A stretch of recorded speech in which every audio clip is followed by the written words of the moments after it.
I'm very happy to have Nerius Jasinavicius. I misspelled your name before, sorry about that. No problem. Here to talk about, I asked him to give a concrete example of Lithuanian furniture producer who is moderately small, according to also Estonian standards, at about 2 million plus euros revenue, and who is doing custom-made furniture, and who is not producing for IKEA or IKEA. That a case from which Estonian manufacturers could learn and to which they could relate, and to explain based on this case that what's possible and how Lithuanian furniture companies are improving their processes and in production and sales. And tomorrow, who are interested in 12 o'clock in Spark Demo Center, there will be for 2 hours, Nerius will talk in more detail about what's going on in Lithuanian furniture businesses. But floor is yours. Okay, thank you. Thank you for the invitation. It's a big honor to be here. And, you know, it's quite a challenge because you've been here for a whole day. You heard lots of different stories, and one of the story I was listening, you know, I had somebody from the state and tax telling some surprising news that they will be taking more money from you. You know, it's from the tax authority. It says such a surprising statement, you know. But now I have 25 minutes to talk about, you know, kind of magic and miracle, doubling the profit within like a year without any significant or without any investments. Just thinking, and the clicker. This one? Yes, green button. Okay. Yeah. So I will tell you the real story. We worked with a company and what they did, because, you know, typically, as we say, that the ones who know how to do the stuff, they do work. If you are unable to work, you're not clever enough to do the work, then you become a manager. And if you are not good enough to be a manager, then you become a consultant. So, yeah, so basically the work was done by the client. Yeah, we little bit helped them, but so shortly I will tell who we are. I'll tell about the production company and about unique problems they faced and the project and the results. And feel free to stop me anytime. So basically, I'm a consultant now for 14 years. We work mainly with the small and medium companies because the big companies are not very, like, you know, there are not a lot big companies. Although we work with some producers who producing to IKEA. And you know what, strangely enough, that the main problem production has in the producer who produces to IKEA, you know, the main problem, too big assortment. And very typical any production company. Yeah? They have 8 SKUs to produce, and it's still too wide assortment. But we will talk about the custom-made furniture producer. I'm a big fan of small business because small business, it's really more responsible, they're more beneficial, they have skin in the game, and they many advantages for the country and for the community from the small business. And this year in summer I published my book about how to systemize the business. It's called From the Workplace to Business. It was published in Lithuanian, but I think within 2 or 3 weeks it will be published in English, so you will be able to find the electronic version on Amazon. So, and I'm really passionate to work with small businesses. My idea is how to adjust big company methodologies like Lean, TOC, Six Sigmas, and others for the small business. And as we always joke, we work with the unique clients, only with unique clients. It's not that if you come to us and we'll look and we say your situation is standard and we don't work with you. But mainly the first thing you hear from most of the companies, from the managers and the owners, and probably the previous speaker will agree with me, that mainly the first sentence is that we're different. There is a specific in our business, and you know. So let's agree on the goal of the business. And we think that the goal of the business is to make money now and in the future. All other things like building the good product, building your reputation, and so on and so on and so on, is the necessity in order to make money now as well and in the future. And of course, there is a slight difference between the profit and the money. Do you agree or not? Because when we started as a consulting company, like 50% of our clients were the ones who said, we have profit. We just don't have money. Yeah. And quite often, okay, now it's not so much because banks are more, let's say, more democratic. They give more money to the market, but still there is a slight difference between money. So the company which makes money, it's a profitable company, but profitable company not always makes money. So the company I'll be telling you about, it's a custom furniture producer, and it's quite typically in Lithuania, the small companies, they specialize. They say we're a specialized producer. We are specialized furniture producers, so we produce any furniture. So that's called specialization typically. So they produce for offices, for shops, showrooms, even for bedrooms.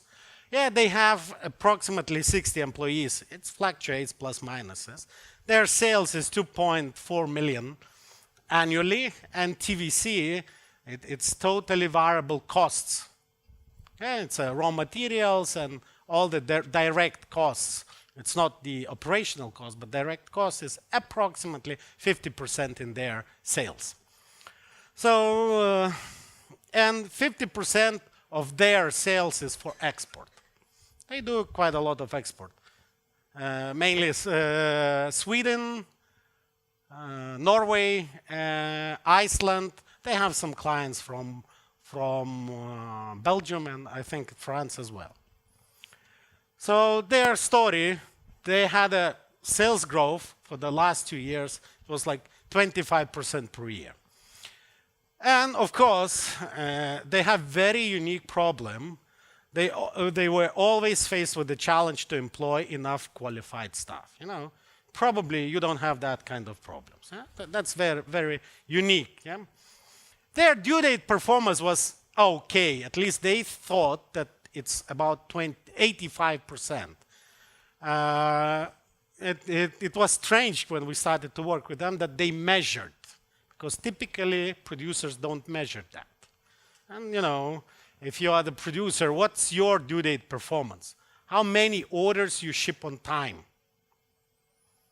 On first promised date. Because typically when you talk to the producer, they say, we are never late. Because if we were late, we had to pay fines. And we never paid fines. And that's explanation why we're not late. Significant staff turnover. More than 25% of staff per year changed. Company is profitable and they have some restricted cash flow.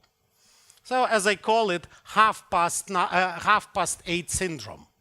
Have you ever faced with a half past 8 syndrome? When 8:30 in the morning, CEO of the company sits down with the accountant or finance manager and they look into the 3 major questions. First question is, how much money is in the bank? The second question is, who threatened by the courts and or even to take you to the forest? And also basically, whom we will pay today, at least a little bit. And the third question is, whom we will be frightening ourselves. Yeah? And that's, very, very short problem, which is lasting since the company started daily. And of course, waves of overtime and slow periods. So business as usual, nothing to write home about. Yeah, but what they faced, suddenly their due date performance started to deteriorate. And in less than 3 months, every second order was late. And even overtime did not help. And of course, honestly, quite often producers don't care if they are late, as long as customers only complain. But they had their biggest export clients visiting them with a clear statement. Either you do something about your due date performance, or we'll go to look for another supplier. And quite interesting, it was not a season. So basically it was not October or November. It was still end of the summer.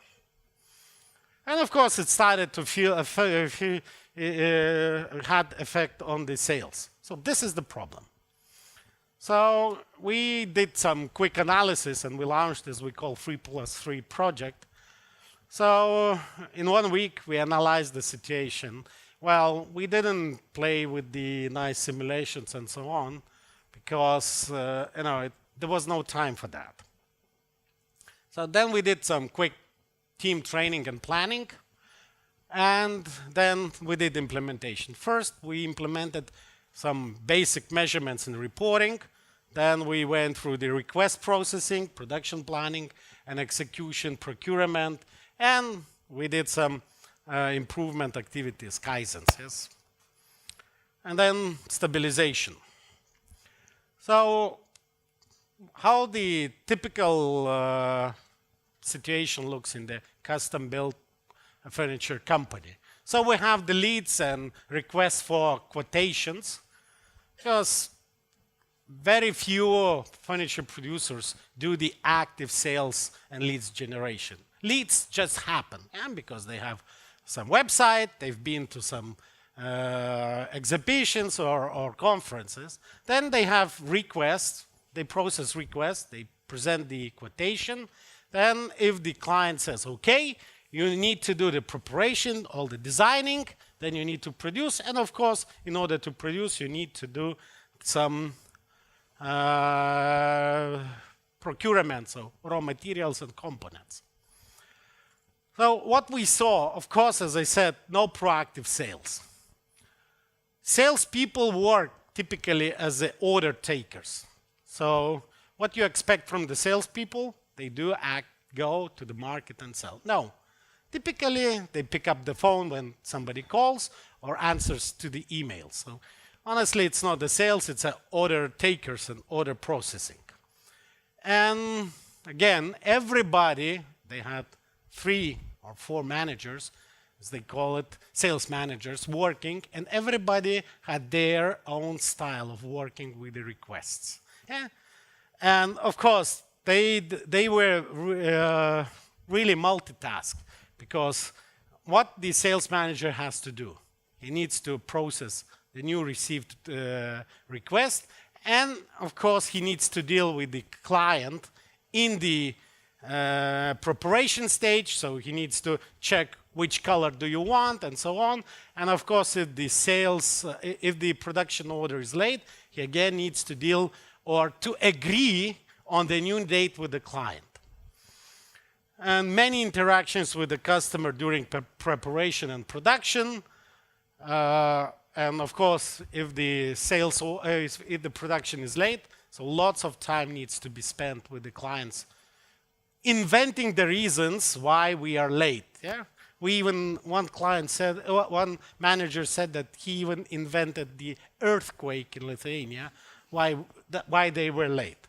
And we realized that about 15% of requests are lost.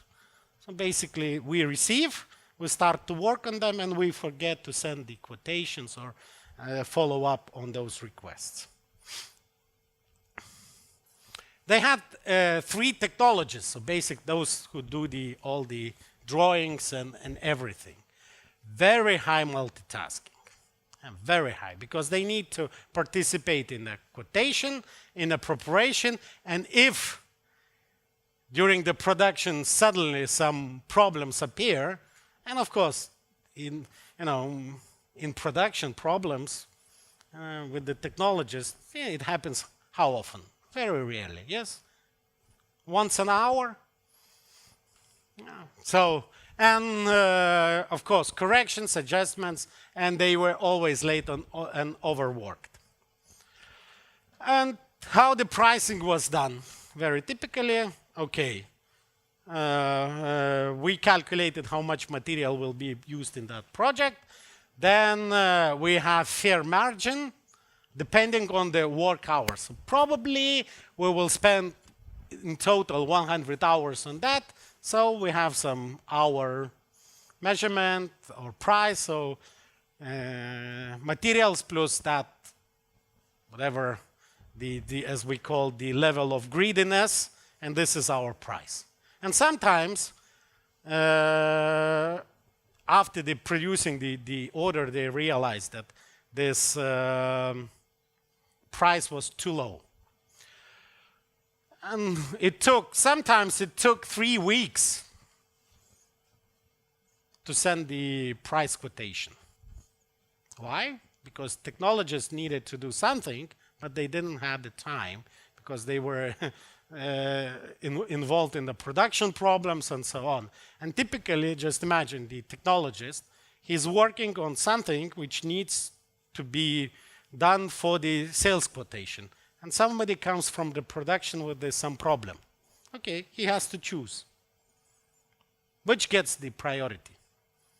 Some client somewhere there, or the guy who just came from the production.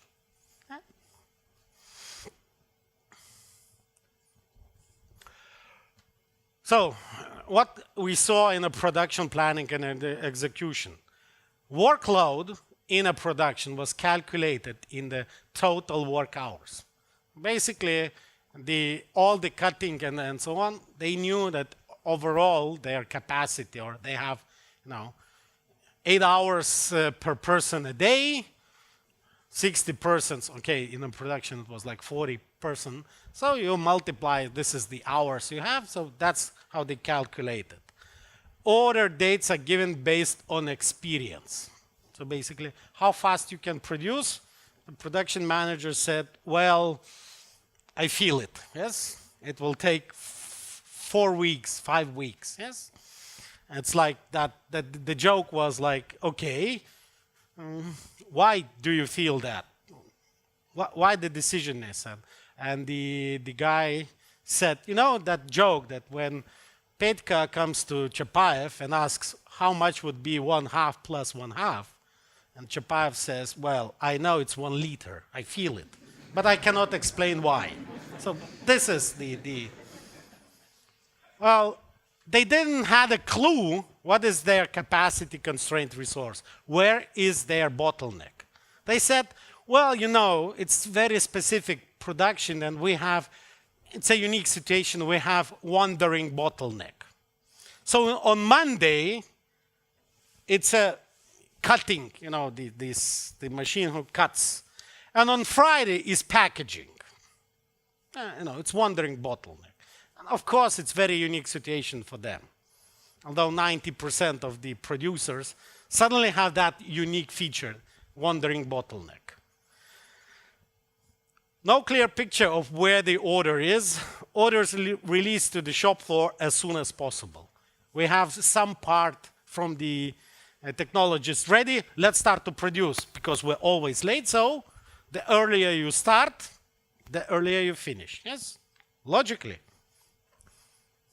And of course, another thing, we need to make sure that everybody has something to work on. And quite often orders released not ready. Yeah? So we still haven't received the final confirmation from the client. We're still not sure if this is the right measurements or the right color. But the first operation is standing idle, so let's start. If something, we will correct it on the way. Many semi-assembled orders. Okay, we started to assemble something, and suddenly we realized that some parts are missing. So what we do, we take from the assembly table that semi-assembled part, we put it there, and we start assembling something else. And there is something missing there again. So what we do, okay, we cannot put it there. So let's try to assemble the third order somewhere which is not supposed to be the place for assembly. But, again, it's very unique situation. Probably haven't seen that. You work much better. The procurement of raw material and components, well, there is no clear list of needed materials. No systematic raw material and components management. I mean, okay, theoretically, everybody knows what should be in the warehouse and what should be ordered on the special occasions. And, it's only like 500 different items to be kept, but everybody knows, you can remember 500 items, it's easy. And lots of urgent orders for resupply, as I call it, oops methodology. I come to the, that's why they call it UPS, oops, yes? So, solution. First of all, I'm not a big fan of any IT solutions. I worked for 4 years in an IT company, and sometimes IT companies invites me to speak the value of the IT tools from the point of view of the process, improvement, and so on. Typically, they invite me once. In my opinion, 90% of investments companies do into IT tools is wasted money. And typically the problem is not with the tools, it's how we use them. So what we did, first, we standardized the request for proposal process in Excel. Later we used some CRM tool. They had it, so we didn't need to buy it. But first we started in Excel with the dates and actions. So basically, every step had a date. When it, then we created standard questionnaire. The client wants to order something, and not all the clients know exactly what information to provide. So the salesperson has the very clear. Because typically, what we felt, and again, it's a very unique situation, there was a very big love between the salespeople and the production. They loved each other. Every moment they can have a love or make love to other side, they used it. Because in the production, in the eyes of the production, they thought that the main goal of the salespeople to make the problems for production. And they almost convinced that every morning the salesperson comes to the office with the main task to make life of the production miserable, and vice versa. So we created a standard questionnaire. So everybody knew, salespeople knew what to ask, and the production knew that they will get that information. Then we had some pricing rules. And we changed the rules for technologists, reduced bad multitasking. First of all, we installed, as we called, quiet hours. So they were 3 technologists. There was from 9 till 11. 2 technologists cannot be bothered. So basically, one was like, he was the firefighter. So everybody came to him. Other 2 were doing the focused work, and they were rotating. And some other rules we changed. Then we had production planning based on detailed assembly schedule. Well, we decided that the assembly will be our constraining resource. Maybe some other resources had a less capacity, but once you are missing at least one thing in the assembly, you cannot assemble. So assembly was our pace setter, yes, the drum, and we choked the release. What do I mean choked the release? We were not releasing the orders too early. Just imagine the life of the production manager. He has the order, confirmed order from the client in 4 weeks. It's a confirmed order. So definitely it will be bought. He has spare raw materials. He already has some, and he has some standing idle equipment and the people. He has the order, he has the material, he has the equipment, and we are not releasing the order to the shop floor. That was one of the hardest things to do. Why? Because first of all, the mentality, everybody needs to work, and second, why we are not releasing? Because we had a big queue, lots of work in assembly, so if we are releasing too early, it will not help. And we installed drum buffer rope from TOC. We installed the buffers, and the buffers were giving the priorities. Tomorrow I will talk more how to do that. And we had some Kanbans for purchase to availability materials. We standardized the purchase order. Yep, oops, back. Yeah, so what we did during the training, basically the training was not so much to give the knowledge. The training was more like to agree on the actions. So we had, as we call it, carefully planned spontaneous days. And so basically people do the brainstorming and so on, and suddenly they come to the action plan you prepared before. So we did we did measurements, buffer management, and so on and so on. And another thing, full kit. You don't start assembly if you don't have the full kit. I mean, all the necessary things. Because typically, okay, I have like 90% of what I need, so other things will come quite soon. No. Then key measurements and so on. Then implementation. First of all, we made the finance in order. Tomorrow again, I will talk more detailed. We start to manage the cash flow. We started to measure how much we made of our value added weekly, and so on and so on. Standardized request processing, preparation for production. Significantly reduced multitasking and library of standardized components. That was another issue and challenge, because the technologists, they're creative people. So for them to use third time the same component or the same, the way of they doing, it was we're here to create the stuff. No, when you have free time, then you create. Here, let's try to use the standard solutions, standard components, and so on. So the results. Basically, when we focused on our assembly and started to subordinate everything to the assembly, so basically we started to exploit our constraint better. And all those things, you saw that we reduced the walking and things like that.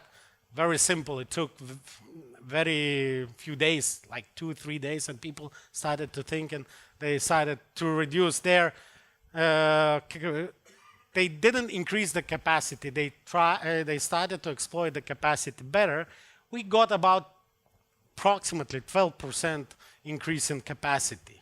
So it gave us increase by 24,000 euros on average, yes? So in throughput, I mean value added, it's 12,000, because TVC, totally variable costs, is half of that. Because we got almost 99% due date performance, we managed to increase a little bit the price on average. And we reduced amount of the difficult orders, because then the pricing helped us to do that. So, but on average, the price increased by 3%. So all the increase in price, just pure profit. Yeah? But operating expenses increased. Although overtime reduced, but even during the planning stage, we know from our experience, reducing overtime is bad.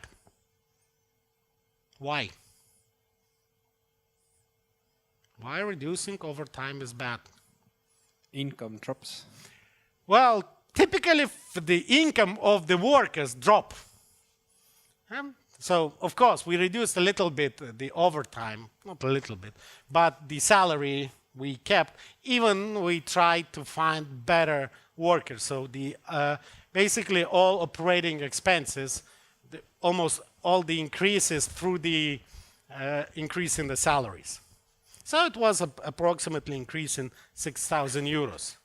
So just increase monthly, increase in profit, 12 plus 6 minus 6, it's give or take 12,000 euros additionally per month without any investments. Well, they needed to buy some cupboards and some minor things to help the production be more effective, but honestly, there was no any significant equipment bought or any machinery or anything. So, sometimes people say, oh, it's magic, it's miracle. I know miracles happen, and sometimes you read the stories that somebody won the lottery or somebody was doing crappy job and suddenly some client came and started purchasing a lot and things like that. But those miracles never happened to me. You always read about that it happened to somebody who knows, well, basically somebody knows somebody who knows somebody to whom it happened. I never met somebody who directly can tell me that the miracle happened. Therefore, we always look for the process. And typically, the improvement projects like that, it's kind of boring. It's not that, you go like invent iPhone 8 or X or anything. You just go every day to the work. You focus your attention to the assembly, to the production, to preparation, and so on. But basically nothing exciting or nothing to write home about. But at the end of the day, or at the end of like 3 months, you suddenly see doubling of the profit. And it's not a rocket science. Well, you need to change something in your behavior. But when you change, not so much, but some things, the attention where you put, and like, with the how to reduce the weight, your weight. There are lots of different methodologies, stories, miracles, tablets, and everything. But basically, it's all about 2 things. Yeah? Think what you eat and move more. That's it. Yeah? And nothing exciting about that, yes? So basically, the focusing on the improvement projects is like that. Yes, then the company is stabilized and we start thinking about the industry 4 and so on, and all those things are really exciting. But when you struggle every day and you have the fires, you have the drunk assembler, on your shops, what kind of industry 4 you can think? It's still industry 0.5, yes? Okay, so if you want to know more detail, because in 25 minutes and I'm already over my time, you cannot tell those more in detail things, what to do, where to focus. And so tomorrow we'll have a little bit more time and we will talk more in details and you get some tools and advices and things like that. But again, although it's boring, although it's nothing like really exciting, but that's when you do it daily, that's when you get the significant results. Thank you.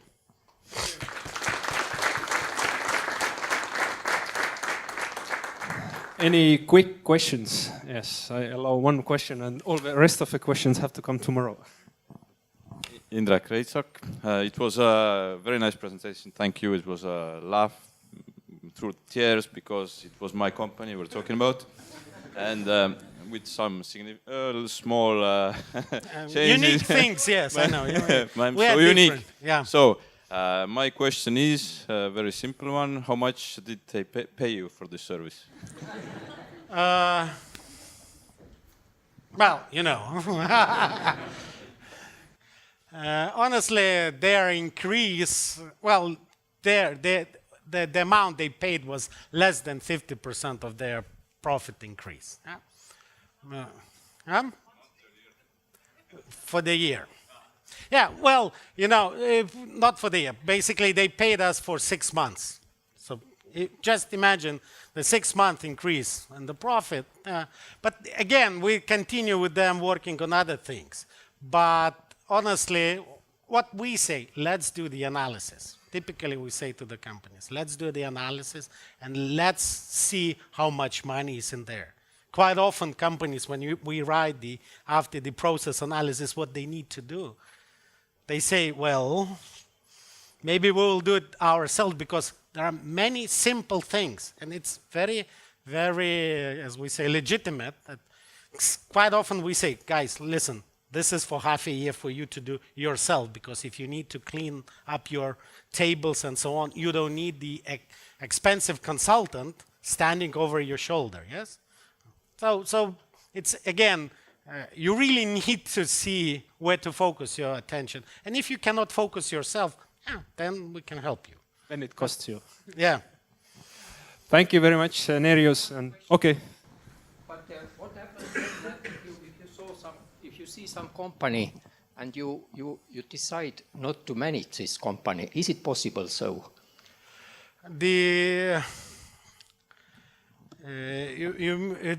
Sometimes after the analysis, we present the offer of the consulting offer.